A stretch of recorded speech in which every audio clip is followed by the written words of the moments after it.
अस्सलाम वालेकुम। आज हम लोग पढ़ेंगे class 8 physics chapter 3 force and pressure part 4। इससे पहले पार्ट 3 किए थे, आज करेंगे part 4 page 46।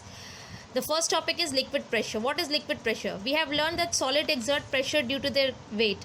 Liquid also have weight, so they also exert pressure on the container in which they are kept. जैसे कि हम लोग जानते हैं कि सॉलिड एक्सर्ट करता है प्रेशर, ठीक उसी तरह लिक्विड भी एक्सर्ट करता है weight, also have weight. So liquid भी एक्सर्ट करता है प्रेशर जिसमें वो रहता है। Liquid not only if the container contains a liquid, it will exert pressure at the bottom as well on the walls of the container।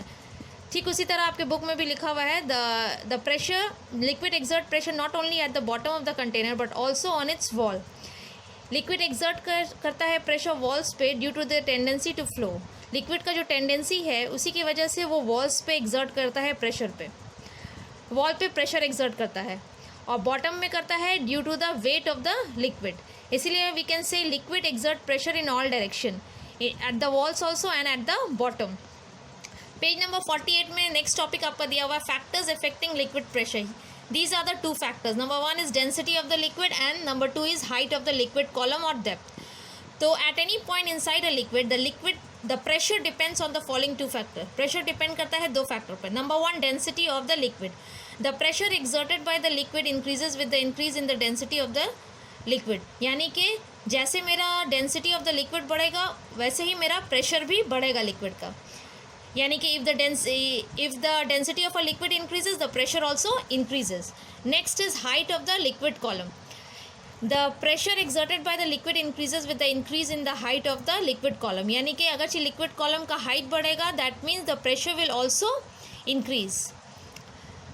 We can say that when an object is immersed in a liquid, the pressure exerted by the liquid on the bottom surface of the object is more than the pressure exerted at its top surface. इसका मतलब ये है कि object अगर चाहिए हम लोग कोई भी ऑब्जेक्ट को पानी में डालेंगे, if the object is immersed in a liquid, pressure जो एक्सर्ट करता है liquid at the bottom, pressure will be exerted here by the liquid at the bottom.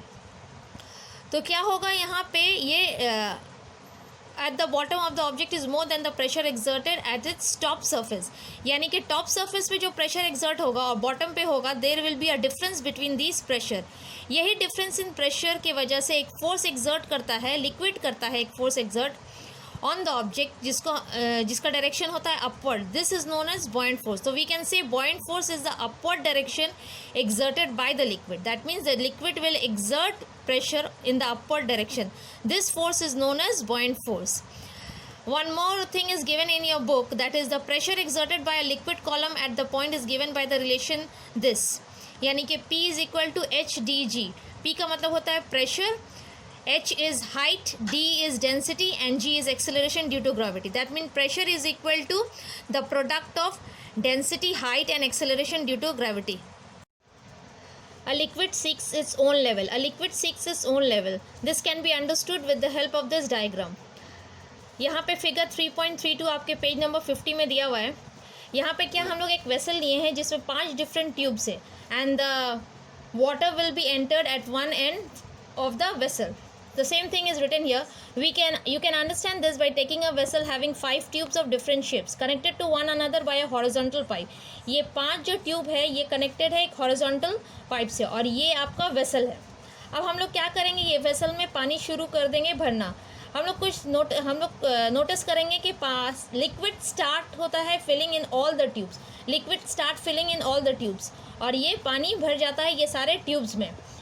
When you stop pouring water, अब क्या करेंगे, पानी पोर करना बंद कर देंगे। तो हम लोग क्या नोटिस करेंगे कि लिक्विड फिल करता है in all the tube up to the same height. Liquid जो सब ट्यूब में भर गया है सेम हाइट है सबका, लेकिन क्या है, volume of water is different in different tubes. Volume of water जो है वो डिफरेंट है but the level is same in all the tubes of this vessel. Next topic is consequences of liquid pressure. First consequences is the wall of a dam is made thicker at the bottom. यानी कि dam का जो wall होता है bottom का उसको हम लोग थिकर बनाते हैं। ये इसलिए करना पड़ता है कि we have learn that the pressure due to liquid increases with the increase in depth. यानी कि प्रेशर इंक्रीज होगा जैसे जैसे डेप्थ इंक्रीज होता है। तो डेप्थ ऑफ वाटर इंक्रीजेज तो pressure on the wall of the dam also increases.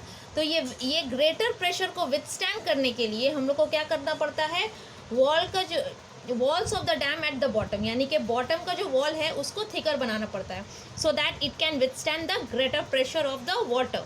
The second consequences is placing of water tank at a height in Holmes, यानी कि वाटर टैंक में हम लोग जनरली वाटर टैंक को घर पे कहाँ रखते हैं, हाइट पे रखते हैं, यानी कि टेरेस पे जनरली वाटर टैंक को रखा जाता है। ये क्यों किया जाता है?